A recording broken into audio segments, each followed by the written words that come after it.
Boa tarde, turma. Mais uma vez estamos aqui, né, para dar continuidade aos nossos encontros e hoje também dando continuidade aos nossos estudos com nossa base de referência do livro Didática e referente agora ao capítulo 4 do livro O Processo de Ensino na Escola. Então, o que seria esse processo de ensino, né? Como se dá esse processo de ensino? A gente já viu muitas coisas referente a esse processo de ensino e aprendizagem, né? No capítulo 3, teve uma base muito boa, né? Trazendo as tendências, trazendo como foi a forma do ensino em algumas épocas, trazendo a questão da didática em si, né? O surgimento dela. Então foi muito bom, foi muito boa a base, né? No capítulo 3. E agora dando continuidade no capítulo 4 com o processo de ensino na escola. Então, o processo de ensino na escola. Esse processo de ensino, como é que ele é organizado, ponto de partida, né? O que é essa aprendizagem que a gente também viu no capítulo 3, o que era essa aprendizagem, que se dava, como se dava essa aprendizagem. Então é muito importante porque a gente vai ver situações novas e vai relembrar dos capítulos anteriores, porque é um estudo contínuo, né? Na visão do professor José Carlos Libânio. Então, esse processo de ensino, então, são atividades organizadas que visam alcançar resultados. Então, quem organiza essas atividades, né? Como é organizada essas atividades, de que forma é organizada essas atividades, né? Que justamente se dá através desse processo didático do professor, né? E ele organiza essas atividades porque visa alcançar resultados, os objetivos que queremos alcançar. E o ponto de partida que precisa se ter dessas atividades organizadas. Então, o processo de ensino também tem um ponto de partida, que é em relação à realidade do aluno. Então, a gente precisa entender o aluno que está em sala de aula, né? O meio social que ele vive, o meio econômico, a política, a cultura, tudo isso está envolvido no processo de ensino. E para organizar essas atividades, para alcançarmos resultados, alcançarmos os nossos objetivos, a gente precisa ter noção da realidade do nosso aluno. E a aprendizagem, que é o resultado desse processo de ensino, que se concretiza tornando-se o quê? Instrução. Então, o processo se caracteriza pela atividade de ensino das matérias escolares, combinando objetivo, conteúdo, métodos e formas de organização do ensino. Assim, o aluno assimila ativamente os conhecimentos, habilidades e o desenvolvimento de sua capacidade cognoscitiva. Portanto, a atividade de ensino é um processo coordenado. Então, essa questão justamente da atividade de ensino, ele é um processo coordenado de ações por parte de quem? Então, por quem ele é coordenado? Por parte do docente, que requer uma estruturação dos vários momentos de desenvolvimento da aula ou unidade didática. Então, é isso. É um processo de organização, de estruturação por parte do docente para alcançar os resultados, que é o que? A aprendizagem. E alcançando esses resultados, alcançando esse objetivo que foi estruturado, que foi organizado, a gente vai o quê? Fazer com que aconteça a concretização da instrução, que isso o aluno vai levar para o resto da vida dele. Então, é muito importante isso na vida escolar do aluno. E as características do processo de ensino. Então, essas características do processo de ensino se dá através de quê? Caracteriza-se pelo desenvolvimento e transformação progressiva das capacidades cognitivas, intelectuais dos alunos, em direção ao domínio dos conhecimentos e habilidades e sua aplicação intencional e sistemática. Então, as características desse processo de ensino tem um caráter o quê? Tem um caráter intencional e sistemático. Então, tanto intencional, porque aonde eu vou ter uma intenção ao meu planejar, né? Isso no meu planejamento vai ter uma intenção, porque vai ser direcionado aos meus alunos e é sistematizado, é organizado.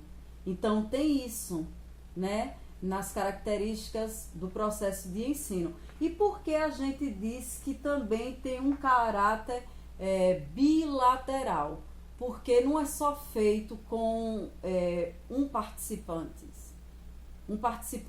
desculpe.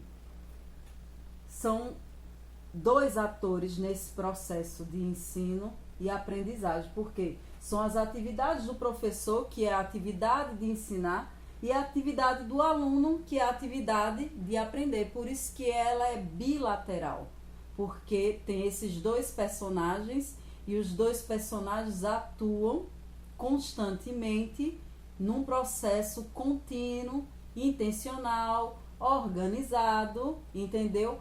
Que um quer alcançar o objetivo, que é o quê? A instrução. E o aluno quer alcançar esse aprendizado, obter essa instrução. Então, é um processo bilateral também. E os processos didáticos básicos, que é a aprendizagem e ensino, essa aprendizagem, né? Então, diante disso, os processos didáticos básicos, a aprendizagem e ensino, a tarefa principal do professor é o quê? É garantir a unidade didática do ensino e aprendizagem. Então, o professor vai garantir a unidade didática do ensino e aprendizagem, que consiste em planejar, dirigir e controlar o processo de ensino. É necessário compreender esse processo para a gente poder colocar em prática. Então, é muito importante o profissional de educação compreender como se dá esse processo. Então, a aprendizagem ela pode ser casual e organizada. A aprendizagem casual é quase sempre espontânea, surge naturalmente de interação entre outras pessoas e com o ambiente em que vive. Pela convivência social, pela observação de objetos e acontecimentos, pelo contato com o meio de comunicação. Então, tudo isso se dá através dessa aprendizagem. Então, é muito importante a gente entender esse processo que se dá continuamente. Então, é algo que traz, algo muito importante, que traz a questão justamente do aprendizado do nosso aluno. A gente vai estimular esse aluno para obter esse conhecimento, que vai ser válido para o resto da vida. Mas esse aprendizado muitas vezes não é de forma organizada, ela acontece casualmente. Por isso que a gente precisa entender qual a bagagem que esse aluno já traz do meio que ele vive. Por isso que diz que existe, se dá dessa forma, né? Dá através também de uma aprendizagem casual. Então, justamente, é um contato com o meio, é uma leitura, é uma conversa com os mais velhos, entendeu? Então, isso vai acumulando o quê? Experiências e adquirindo um conhecimento formado de atitudes e convicções ao passar do tempo com o convívio naquele meio que o aluno vive, né? E diante da aprendizagem organizada, que é aquela que tem por finalidade específica aprender determinados conhecimentos e habilidades, normas de convivência social. E isso pode se dar também em vários lugares. mas o principal foco é na escola, né? Então, o principal lugar é na escola, que são organizadas condições específicas para a transmissão e assimilação do conhecimento e habilidades.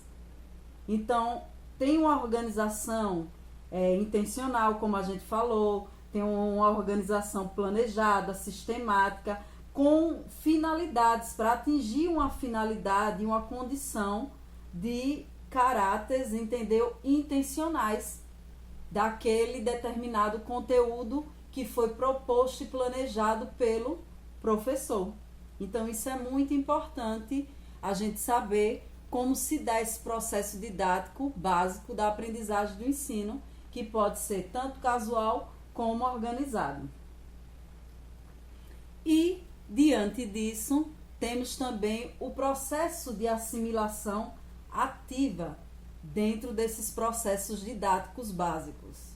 Então, na aprendizagem tem o processo de assimilação ativa, que justamente o que seria esse processo de assimilação ativa?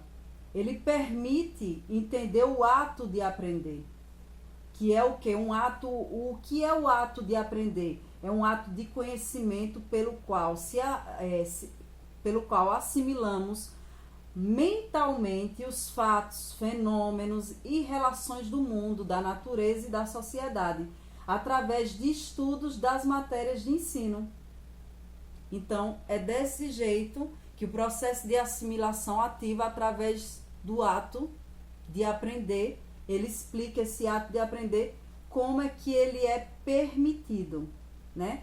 Que é onde vai se ter esse conhecimento, onde eu vou assimilar mentalmente esses fatos, esses fenômenos, as relações do mundo, da natureza, do que me cerca dentro de uma sociedade. E os níveis de aprendizagem. Os níveis de aprendizagem podem ser através do reflexo e o cognitivo, né? Através da questão dos níveis de aprendizagem, através do reflexo, né? Que seria o quê? Esse através do reflexo é referente ao quê? As nossas sensações pelas quais desenvolvemos o processo de observação e percepção das coisas e nossas ações motoras, que são as físicas, né? Está ligado em relação à questão física. No ambiente, esta aprendizagem são responsáveis pela formação de hábitos sensórios motores. Então, está ligado tanto com o sensorial como o motor, tanto com o físico como também com o cognitivo, mexe, né? E o nível cognitivo, né, que é o outro nível de aprendizagem, é o que? É a aprendizagem de determinados conhecimentos e operações mentais, caracterizada pela apreensão consciente, a compreensão, a generalização das propriedades e relações essenciais da realidade, bem como pela aquisição dos modos da ação e aplicação referente a essas propriedades e relações. Então, é um contato direto com as coisas no ambiente ou com as palavras para poder dar sentido. Então, a partir do momento do reflexo, quando a criança aprende a sugar, entendeu? A colocar alimentos na boca, a ter as sensações, entendeu? De doce, amargo. Então, tudo isso vai do reflexo. São coisas naturais que se podem acontecer. Mas quando parte para o nível cognitivo, eu vou ter uma assimilação do que é aquilo que está me causando aquela sensação. Então, vou ter o domínio da palavra. E muitas vezes vem a palavra, primeiramente, para depois ver a questão do objeto, né? Da ação desse objeto, do significado desse objeto, para que ele serve. Então, muitas vezes eu tenho o contato primeiramente com a palavra, que a gente pode dar exemplo de quê? de animais de quatro patas, que a assimilação primeiro sempre é com o primeiro contato, que é o cachorro, o gato, né? Para crianças de cidade, mas se eu for para crianças que estão em fazenda, né? Primeiro contato pode ser a questão de um boi, né? Da questão de um cavalo. E aí, depois dessa assimilação de animais de quatro patas, eu vou o quê? Adquirindo a questão de quê? Das palavras, do significado dessas palavras relacionado com o quê? Com o objeto, com o animal, entendeu? Para que ele serve, né? Qual a função dele. Então, isso vai do nível de reflexo ao nível cognitivo. Então, são nesses dois níveis de aprendizagem que o ser humano está sempre adquirindo conhecimento. E momentos interligados do processo de assimilação ativa, que pode ser da forma direta ou da forma indireta. Da forma direta são ações físicas com as coisas do ambiente, ilustrações, demonstrações, ou da forma indireta pelo uso da palavra, que foi o que eu acabei de explicar, usando a questão dos níveis de aprendizagem que está relacionado justamente com essa forma direta ou indireta, né? Ou diretamente com a palavra ou diretamente com o objeto. Então, diretamente com o objeto, as ações, né? Então, indo para a prática, para conhecer em loco o que é aquilo com a experiência, ou da forma indireta, através da palavra, para depois ir para a forma direta. Então, esses momentos estão interligados do processo de assimilação ativa. E as características de aprendizagem escolar, que, como a gente falou, né, já foi dito aqui, que essas características ela tem que ser planejada, intencional e dirigida para poder obter tantos momentos interligados do processo de assimilação, de forma direta ou indireta, os níveis de aprendizagem através do reflexo ou cognitivo e o processo de assimilação ativa, que é o ato de aprender. Mas para eu aprender, eu preciso ter algo planejado, intencional, dirigido, ou também pode ser pelo meio. Eu adquiri aprendizagens pelo meio que eu vivo. Eu vou adquirir ali um conhecimento que não vai ser dessa forma formal, né? Planejada, que é o que a escola oferece.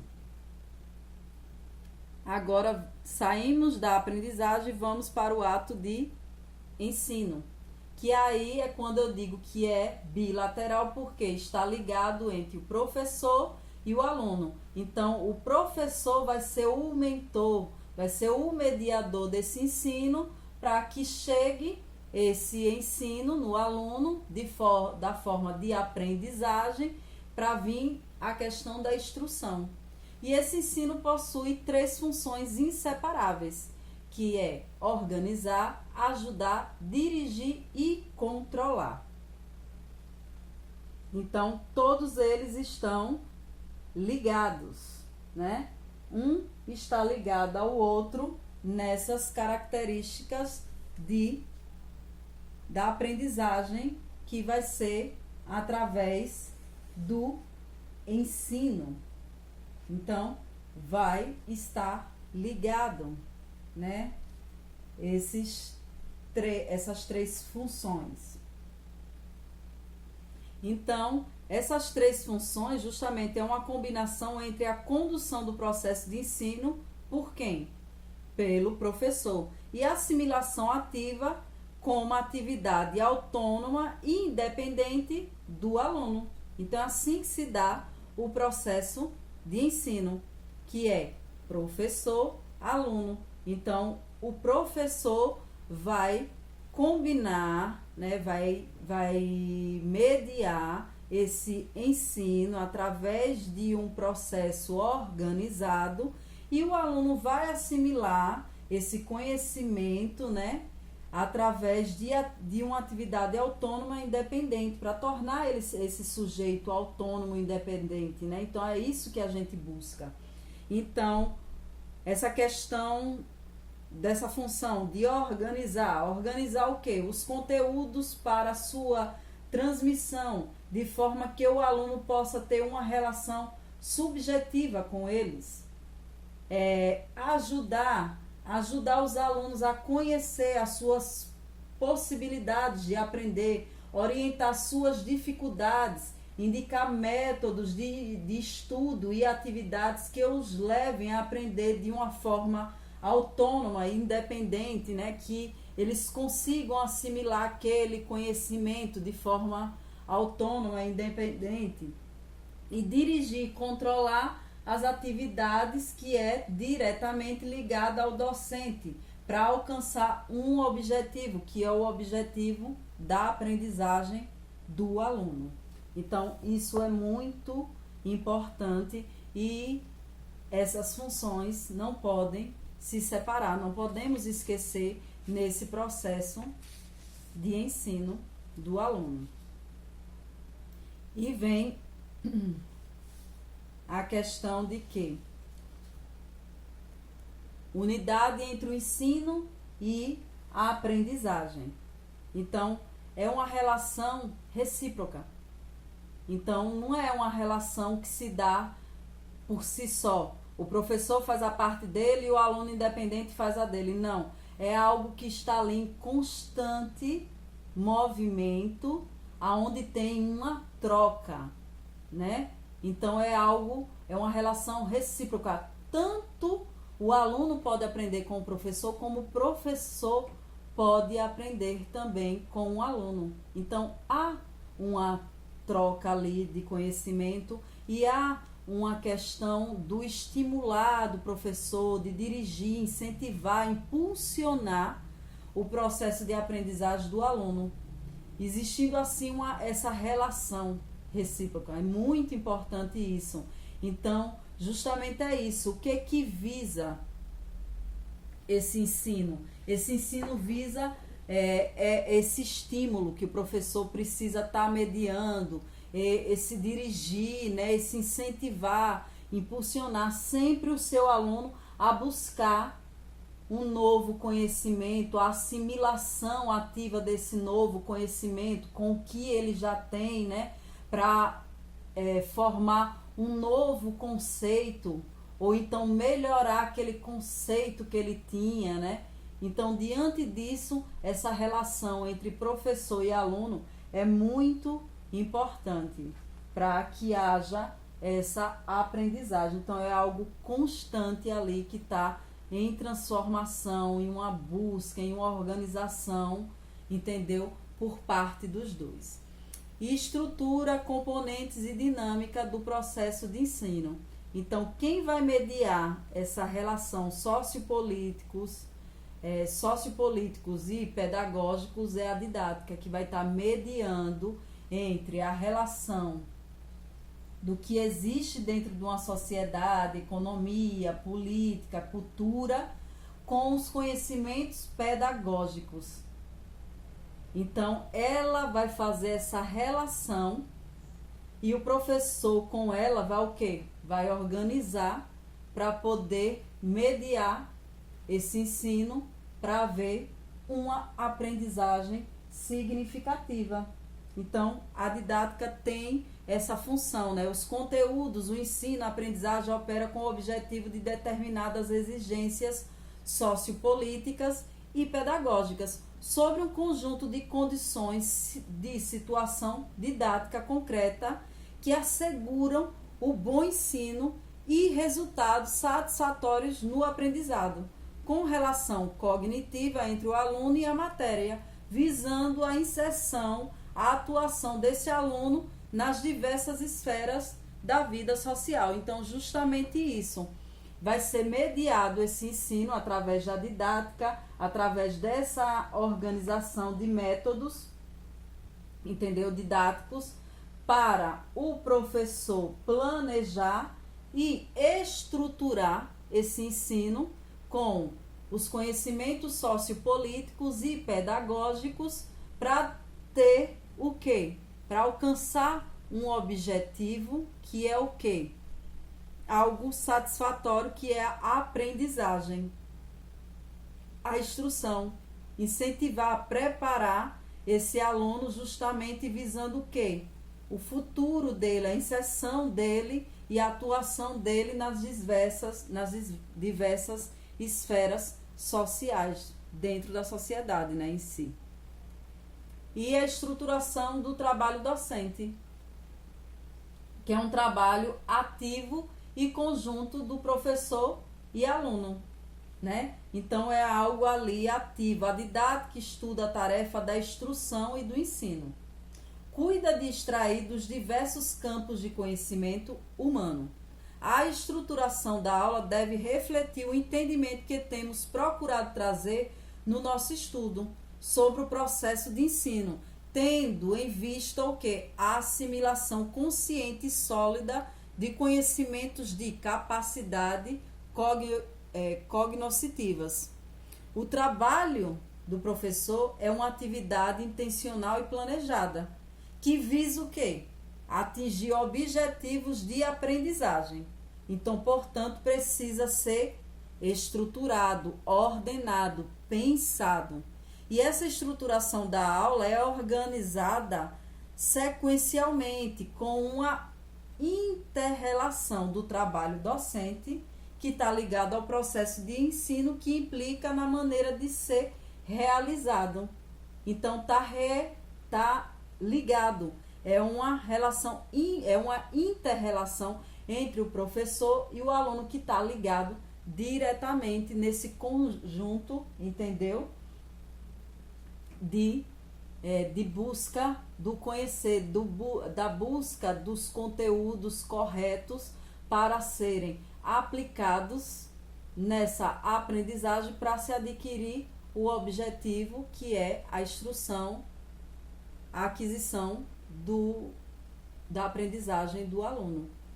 Então é muito importante. E o caráter educativo do processo de ensino e o ensino crítico está ligado. O ensino crítico com os objetivos sociopolíticos e objetivos pedagógicos. Eles estão todos ligados, né?